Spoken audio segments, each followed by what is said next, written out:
Hello guys, कैसे हैं आप सब लोग। मैं हूं आपका दोस्त अरसलान और आप देख रहे हैं मेरा चैनल पिक फ्लिक्स। हाजिर हूं लेवल अप के एपिसोड 8 के साथ। जिन्हों कुछ पैसे कमाने के लिए एक अटैक फोर्स को ज्वाइन करता है जिसमें टोटल 10 लोग होते हैं। वो लोग एक सी रैंक की डंजन में जाते हैं। उस अटैक फोर्स के बॉस का नाम डोंगसुक होता है। डोंगसुक उनसे कहता है, चलो ठीक है, मैं अंदर जा रहा हूँ, तुम लोग भी मेरे पीछे पीछे आ जाओ। फिर वो सारे लोग डंजन के गेट से अंदर चले जाते हैं। जैसे वो डंजन के अंदर जाते हैं, अंदर बहुत ज्यादा अंधेरा होता है। डोंगसुक अपने दोस्त से कहता है, यहाँ पर तो बहुत ज्यादा अंधेरा है, मेरे लिए कुछ लाइट जलाओ। उसका दोस्त अपनी मैजिकल पावर्स को इस्तेमाल करते हुए फायर क्रिएट करता है जिससे डंजन में लाइट हो जाती है। वो सामने देखते हैं तो बहुत सारी सुरंगें होती है और सामने कोई भी मॉन्स्टर नहीं होता। वो लोग ये देखकर बहुत ज्यादा हैरान हो जाते हैं और कहते हैं, यहाँ पर तो बहुत सारी गुफाएं हैं और बहुत सारे रास्ते हैं, लेकिन यहाँ पर कोई भी मॉन्स्टर क्यों नहीं है। जिन्हो जिनवू से कहता है, क्या कोई ऐसी डंजन भी होती है जहाँ पर मॉन्स्टर्स नहीं होते। जिनवू से कहता है, जरा खामोश रहो, मुझे कोई आवाज आ रही है। जिनवू साथ ही सोचना शुरू कर देता है और कहता है, अगर यहाँ पर अंधेरा है तो इसका मतलब यहाँ के मॉन्स्टर्स को लाइट पसंद नहीं होगी। और ऐसा नहीं है कि इस डंजन में मॉन्स्टर्स नहीं है,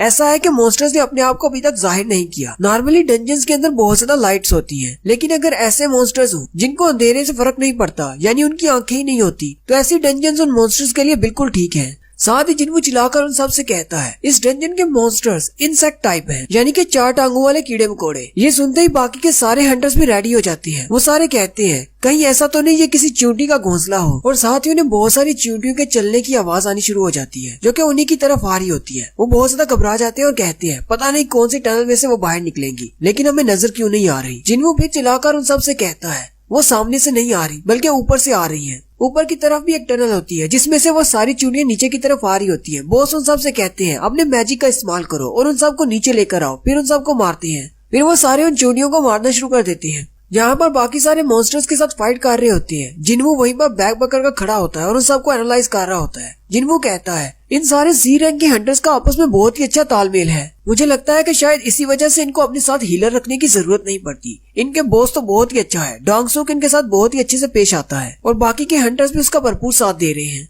फिर वो जिन्हो की तरफ देखता है और कहता है, जिन्हो हालांकि इसको इतना ज्यादा एक्सपीरियंस नहीं है, लेकिन इसके इक्विपमेंट्स बहुत ही अच्छे और महंगे हैं। इस वजह से ये भी मॉन्स्टर्स के साथ फाइट कर पा रहा है। हर कोई अपना बेस्ट दे रहा है, लेकिन सिर्फ मैं यहाँ पर सामान पकड़ कर खड़ा हूँ। उसी वक्त एक चूंटी उसकी तरफ भी आती है। जिन्हो उस चूंटी को किक मारता है और वो चूंटी मर जाती है। डोंगसुक अपने साथियों से कहता है, हम लोग इंटरेस्ट को क्लियर करने के बाद वापस चलेंगे, इसलिए जल्दी करो और इस इंटरेस्ट को साफ करो। जितने भी मॉन्स्टर रह गए हैं सबको मार डालो।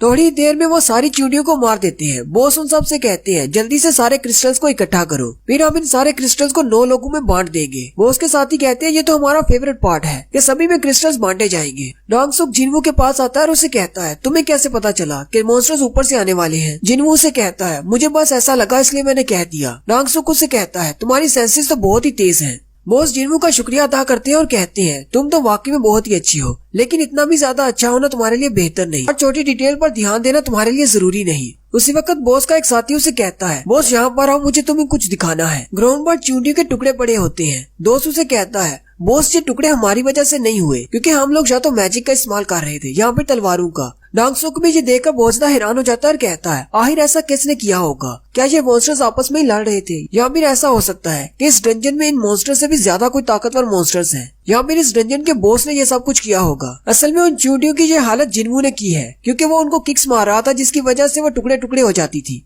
जिन्वू जिन्हो से पूछता है, तुम्हारी ये शील्ड और ये तुम्हारी तलवार ये बहुत ज्यादा महंगी लगती है। जिन्हो से कहता है, असल में ये मेरी पहली रेड है, इसलिए मेरे फादर ने बहुत ज्यादा खर्चा किया है और मेरी सेफ्टी पर पूरा ध्यान दिया है। लेकिन तुम ये क्यों पूछ रहे हो। जिन्वू से कहता है, मुझे नहीं पता, लेकिन मुझे लगता है कि तुम्हें थोड़ा सा सावधान रहना चाहिए। जिन्वू डोंगसुक की तरफ देख रहा होता है और उसे बहुत ही बुरी फीलिंग आ रही होती है। फिर वो सारे लोग बॉस को मारने के लिए बॉस के रूम की तरफ आगे चल पड़ते हैं। जिन्वू कहता है, इस डंजन का लेआउट बिल्कुल एक मेज की तरह का है, इसलिए हमें ज्यादा फाइट का सामना करना नहीं पड़ा, लेकिन हमें अपना रास्ता नहीं मिल रहा। वैसे भी मुझे इस सब से क्या लेना देना है, मेरा काम सिर्फ बैगेज को उठाना है। मुझे मॉन्स्टर्स के साथ फाइट करने की जरूरत नहीं। बिना किसी फाइट के मुझे अच्छी खासी रकम मिल रही है, तो मुझे फाइट करने की क्या जरूरत है। लेकिन साथ ही जिन्वू कहता है, मेरा सिस्टम मुझे बार बार एक बात कह रहा है कि छिपकली से सावधान रहना। पता नहीं यहाँ पर छिपकली कौन सी है, या तो वो बॉस मॉन्स्टर छिपकली है या फिर कुछ और। फिर वो लोग चलते हुए बॉस के रूम के बहुत ज्यादा करीब पहुंच जाते हैं। वहाँ पर भी बहुत सारी चींटियों की लाशें पड़ी होती है। डोंगसुक उनसे कहता है, यहाँ पर तो बहुत सारी चींटियां मरी पड़ी है, मुझे लगता है कि ये सब कुछ बॉस ने किया होगा। यहाँ पर कोई ना कोई बॉस तो जरूर होगा, इसीलिए तो डंजन का गेट अभी तक बंद नहीं हुआ। डांगसुक दूसरे हंटर से कहता है यहाँ पर जरा रोशनी करना। वो अपनी मैजिकल पावर को इस्तेमाल करते हुए वहाँ पर रोशनी करता है। जैसी रोशनी होती है वो सामने की तरफ देखते हैं तो बहुत बड़े बड़े जाले लगे होते हैं जिनमें चींटियां लिपटी होती हैं। इस डंजन का बॉस मॉन्स्टर एक मकड़ी होती है। उस मकड़ी ने पूरी टनल के अंदर जाले बिछा रखे होते हैं। डांगसुक उनसे कहता है हमें लगता है कि हम बॉस के रूम के बहुत ज्यादा करीब पहुंच चुके हैं, इस फाइट के लिए रेडी हो जाओ। फिर वो साथ ही उस टनल में चले जाते हैं। थोड़ा सा आगे जाने के बाद ही डांगसुक उनसे कहता है हमारे हाथों जैकपॉट लगा है। बॉस के रूम में बहुत सारे माना क्रिस्टल्स होते हैं। वो हंटर्स उन माना क्रिस्टल्स को देखकर कहते हैं हालांकि इन माना क्रिस्टल्स की कीमत मैजिक क्रिस्टल से कम है, लेकिन फिर भी यहाँ पर बहुत सारे माना क्रिस्टल्स हैं, इनको बेचने पर काफी ज्यादा अच्छी रकम मिलेगी। डांगसुक उनसे कहता है मुझे लगता है कि 10 करोड़ वॉन तो मिल जाएंगे। बॉस का दूसरा दोस्त उसे कहता है अगर तुम इतने ज्यादा पैसे एक ही दिन में कमा लोगे तो मुझे लगता है कि तुम्हारा छोटा भाई तो बहुत ज्यादा जेलस हो जाएगा। डांगसुक के छोटे भाई का नाम डांगसू है जो कि इससे हायर रैंक का एक हंटर है और वो ज्यादा पैसे कमाने के लिए अमेरिका चला गया, जहाँ पर जाकर वो डंजन्स को क्लियर करता है। डांगसुक उन सारे माना क्रिस्टल्स को देखकर कहता है मेरा भाई ने मुझे कभी अपना भाई नहीं माना क्योंकि उसका रैंक मुझसे हायर है, लेकिन मैं इन सारे माना क्रिस्टल से बहुत सारा पैसा इकट्ठा करूंगा जिससे मैं अपनी मैन पावर को बहुत ज्यादा बढ़ा लूंगा और मेरी स्क्वाड बड़ी हो जाएगी। फिर उसे भी पता चलेगा कि मैं भी किसी काम की चीज हूँ। जिन्हो जिनवू से कहता है मुझे जरा अपना कॉन्ट्रैक्ट पेपर देना, मुझे चेक करना है। जिनवू उसे अपना कॉन्ट्रैक्ट वाला पेपर देता है। उसे पढ़ने के बाद जिन्हो डांगसुक से कहता है सर मुझे आपसे कुछ बात करनी है। जिन्हो बॉस से कहता है आपने इस कॉन्ट्रैक्ट में ऐसा कुछ भी मेंशन नहीं किया कि अगर क्रिस्टल्स के अलावा कुछ मिलता है तो हम लोग उसे इसको भी डिवाइड करेंगे, यानी कि इन सारे माना क्रिस्टल्स को जिन्हो के साथ डिवाइड नहीं किया जाएगा। यहाँ पर हो क्या रहा है? बॉस आपने ऐसा क्यों कहा कि इन सारे माना क्रिस्टल को सिर्फ 9 लोगों में तकसीम किया जाएगा, जिन्हो को क्यों नहीं दिया जाएगा? डांगसुक हंसते हुए उसे कहता है हाँ क्यों नहीं, वो तो मेरी जुबान फिसल गई थी, हम लोग इसके साथ भी बांटेंगे, लेकिन उससे पहले हमें एक और काम करना है। वो सब लोग ऊपर की तरफ देखते हैं तो ऊपर की तरफ एक बड़ा सा स्पाइडर मॉन्स्टर होता है जो कि इस डंजन का बॉस है। डांगसुक जिन्हो से कहता है हमें इस बॉस को मारने से पहले इन सारे माना क्रिस्टल को यहाँ से निकालना होगा, क्योंकि अगर हमने एक बार बॉस को मार दिया तो डंजन का गेट बंद हो जाएगा और हम ये क्रिस्टल बाहर नहीं निकाल पाएंगे। लेकिन ये बात तो बहुत ही अच्छी है कि इस वक्त ये स्पाइडर मॉन्स्टर सो रहा है क्योंकि इसने बहुत सारी चींटियां खा ली हैं। हमारे पास काफी टाइम है इन क्रिस्टल को यहाँ से निकालने के लिए।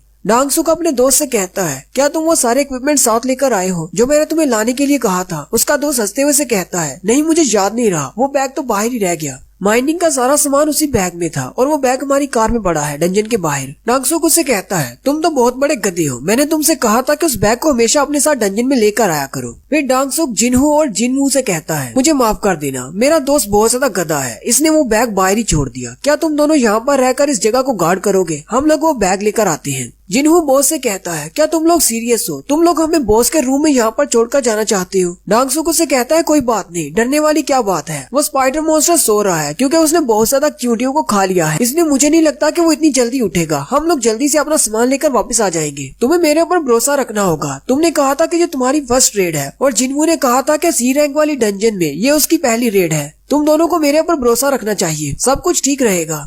अगर कुछ होना होता तो हो चुका होता, क्योंकि हम लोग कितनी ऊंची ऊंची आवाज में बात कर रहे हैं। वो स्पाइडर मॉन्स्टर अभी तक नहीं जगा और मुझे अपने बाकी के हंटर दोस्तों से भी बात करनी है। बाकी के हंटर्स भी उन दोनों से कहते हैं हमें स्मोक करना है, इसलिए हम बॉस के रूम से बाहर जा रहे हैं, तुम लोग यहीं पर रुको। बॉस अपने बाकी के सारे मेंबर्स को लेकर उस गेट से बाहर निकल जाता है। जिन्हो कहता है ये एक रूल है कि सी रैंक की डंजन में तुम लोग सिर्फ 10 लोगों को लेकर जा सकते हो। अगर तुम्हारे पास 10 लोग नहीं तो तुम लोग सी रैंक की डंजन में एंटर नहीं कर सकते। डांगसुक के पास अपने 8 मेंबर्स हैं, जबकि मैं और जिन्हो हम दोनों एक्स्ट्रा हैं। जैसे ही डांगसुक अपने साथियों के साथ बाहर निकलता है वो अपने दोस्त से कहता है रूम की एंट्रेंस को ब्लॉक कर दो। वो अपनी मैजिकल पावर्स को इस्तेमाल करते हुए दरवाजे की एंट्रेंस को बंद कर देते हैं, जिससे जिन्हो और जिन्हो दोनों ही बॉस के साथ कमरे के अंदर बंद हो जाते हैं। जैसे ही दरवाजा ब्लॉक होता है जिन्हो कहता है तो अब मुझे समझ आई कि मेरा सिस्टम मुझे बार बार ये क्यों कह रहा था कि छिपकली से सावधान रहना। वो छिपकली कोई मॉन्स्टर नहीं बल्कि ये हंटर्स थे। कुछ अर्सा पहले जिन्हो एक साथी के साथ डंजन के अंदर गया था, जहाँ पर उस शख्स ने जिन्हो को इस बारे में बताया था। बाज़ दफा ऐसे होता है कि कुछ हंटर्स छिपकलियों की तरह के होते हैं, क्योंकि डंजन्स के अंदर एक्सीडेंट्स होते रहते हैं। अगर कोई हंटर इन डंजन्स के अंदर मर जाता है तो किसी को कुछ फर्क नहीं पड़ता, क्योंकि सबको पता है कि यहाँ पर मॉन्स्टर्स होते हैं और हम लोगों का काम बहुत ज्यादा खतरनाक है। कोई भी किसी पर ब्लेम नहीं डाल सकता। बाहर जाकर उन्होंने सिर्फ इतना कहना है कि मॉन्स्टर्स के हाथों हमारा एक साथी मारा गया। हंटर्स को कोई भी रोकने वाला नहीं है। अगर तुम कमजोर हो तो तुम्हें आसानी से फेंका जा सकता है ताकि तुम्हें तुम्हारा हिस्सा न दिया जाए। कुछ बहुत ही लालची हंटर्स ऐसा करते हैं, अपने कमजोर साथियों को डंजन के अंदर ही मारकर फेंक देते हैं ताकि उनके हिस्से को भी हड़प किया जा सके, बिल्कुल एक छिपकली की तरह। जैसे उसकी टेल को काट दिया जाए तो वो फिर से उग आती है। जिन्हू बहुत ज्यादा घबरा जाता है और जिन्हू से कहता है अब हम लोग क्या करेंगे, उन्होंने तो दरवाजे को बंद कर दिया है, वो लोग हमें माना क्रिस्टल्स के लिए मारना चाहते हैं, हम दोनों को मारना चाहती है। जिन्हू सोच रहा होता है अब मैं इन लोगों को रोक भी नहीं सकता क्योंकि हम पहले ही उनके जाल में फंस चुके हैं, और अगर मैं उनको रोकने की कोशिश भी करता हूँ और हम दोनों इस रास्ते को खोलकर बाहर निकल भी जाती हैं, तो वो लोग बाहर हमारा इंतजार कर रहे होंगे, वो कभी भी हमें बाहर नहीं जाने देंगे। जिन्हू आगे बढ़ता है और दरवाजे के पास जाकर देखता है और कहता है यहाँ पर तो पत्थरों से रास्ता ब्लॉक हो गया है, लेकिन मैं इन पत्थरों को हटा सकता हूँ। असल मसला ये नहीं है, असल मसला तो वो स्पाइडर मॉन्स्टर है जो कि ब्लास्ट की वजह से जाग गया है। और उसी वक्त दिखाते हैं वो स्पाइडर मॉन्स्टर भी उनकी तरफ आगे बढ़ना शुरू करता है। डंजन के बाहर का सीन दिखाते हैं। डोंगसुक अपने साथियों के साथ डंजन से बाहर निकल आता है। उसके साथियों से कहते हैं अपने सारे रास्ते को याद कर लिया है, हमारे लिए वापस जाकर माना क्रिस्टल को लाना ज्यादा मुश्किल नहीं होगा। एक हंटर डोंगसुक से कहता है लेकिन हमें तो उन दोनों को वहीं पर मार देना चाहिए था और माना क्रिस्टल लेकर यहाँ पर आ जाते। डोंगसुक उसे कहता है क्या तुम कोई बेवकूफ हो, अगर हम उन दोनों को वहीं पर मारने की कोशिश करते तो वहाँ पर बहुत ज्यादा शोर होता, जिसकी वजह से वो स्पाइडर डीमन जाग जाता और हम लोग वहाँ से माना क्रिस्टल नहीं निकाल पाते। ई रैंक के हंटर और डी रैंक के हंटर जिसके पास कोई भी एक्सपीरियंस नहीं है, वो दोनों मिलकर भी उस बॉस को नहीं हरा पाएंगे, और जब वो स्पाइडर डीमन उन दोनों को खा जाएगा तो वो वापस नींद में चला जाएगा, और उसके बाद हम सब लोग डंजन में वापस जाएंगे और जाकर उन सारे माना क्रिस्टल्स को निकाल लाएंगे।